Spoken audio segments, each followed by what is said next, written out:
Assalamualaikum warahmatullahi wabarakatuh. Kami mahasiswa UIN Siber Syekh Nurjati Cirebon, Program Studi Komunikasi dan Penyiaran Islam, kelas KPI 2B, mata kuliah Cirebon Studies kelompok 3.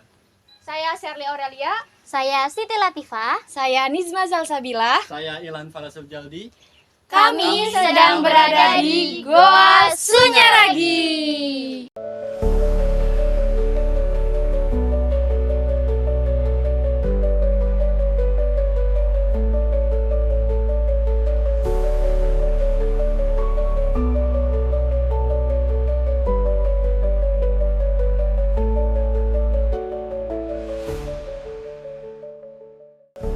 Secara catatan dan pitutur, Gua Sunyaragi ini yang pertama harus tahu dulu. Nama asli Gua Sunyaragi ini bukan goa ya, ini guha.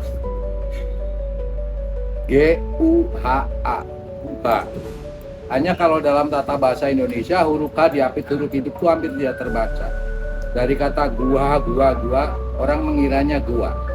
Secara kebetulan di bangunan ini ada lorong seperti ini.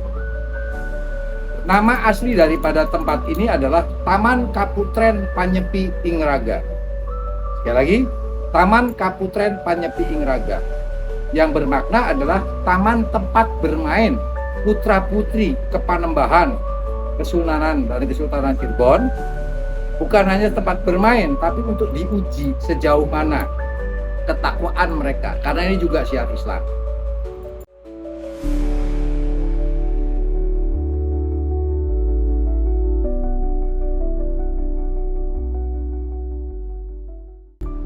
Secara histori, Taman Kaputren Panyepi Ingraga merupakan taman kaputren pengganti setelah Taman Kaputren Nurgiri Saptarengga berubah fungsi menjadi pemakaman atau pesarean setelah wafatnya Syekh Syarif Hidayatullah yang kita kenal Astana Gunung Sembuh.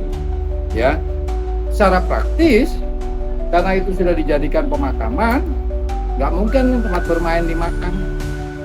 Maka dicarilah sebuah tempat yang konon jauh sebelum ada Cirebon. Ini merupakan segara Amparan Jati. Segara itu sungai kayak danau yang sekelilingnya hutan jati. Ketika di abad keempat adanya kerajaan Indraprasta di wilayah selatan Cirebon.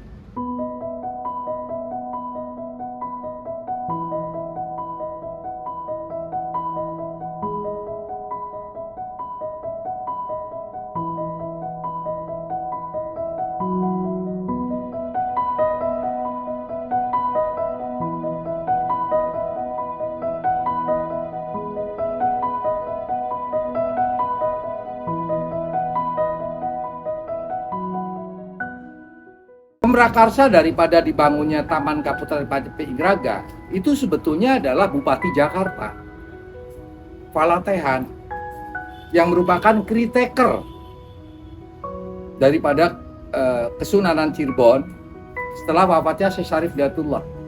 Ya, karena beliau adalah menantu daripada Sunan Gunung Jati. Ya, maka ditunjuklah sebagai penanggung jawab Panembahan Losari, Pangeran Angkawijaya, dan Raden Sepat yang merupakan adik sepupu, adik ipar sepupu daripada Syekh Syarif Hidayatullah, karena beliau adalah adik daripada Nyai Mas Tepasan, Nyai Mas Tepasari. Ya.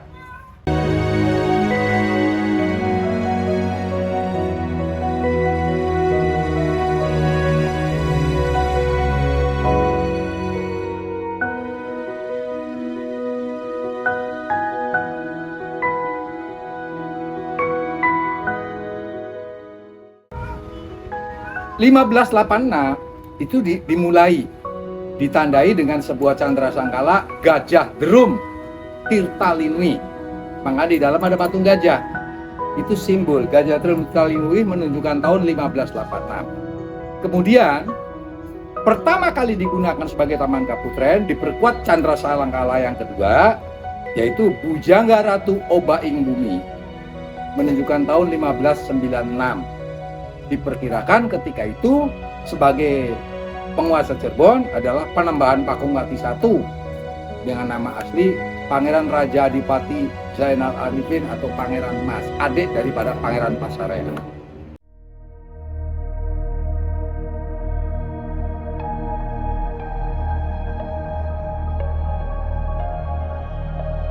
Secara umum, bangunan bersejarah yang dibangun oleh leluhur kita zaman dulu itu sebetulnya untuk dibaca. Kalau sekarang kan kekinian selfie ya.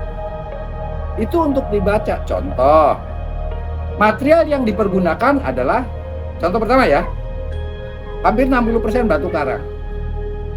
Itu mengandung filosofi.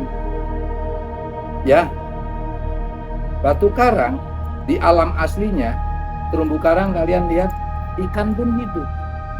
Tapi setelah kena sinar matahari itu akan jadi keras, jadi batu keras. Makna filosofinya, hati manusia itu sebetulnya lembut, hanya karena hawa nafsu, jadi serakah.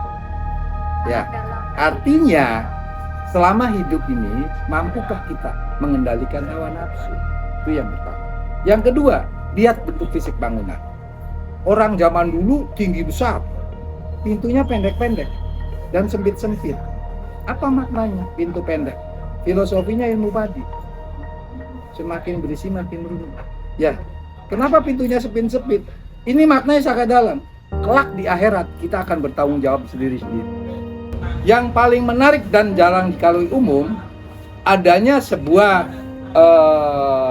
simbol, ya, yang menandakan bahwa ini dulu pernah digunakan peribadatan Hindu. Ya, karena di situ namanya Makara, simbol kebesaran. Makara itu berbentuknya seperti mulut naga, tapi merupakan sumber mata air. Kenapa menarik? Orang hidup tanpa air?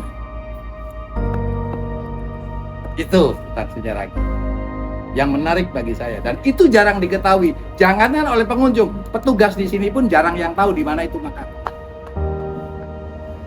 Karena itu sangat dalam artinya. Itu filosofi. Seperti pancuran, berwajah naga seperti pancuran, menandakan bahwa manusia tidak akan hidup tanpa air.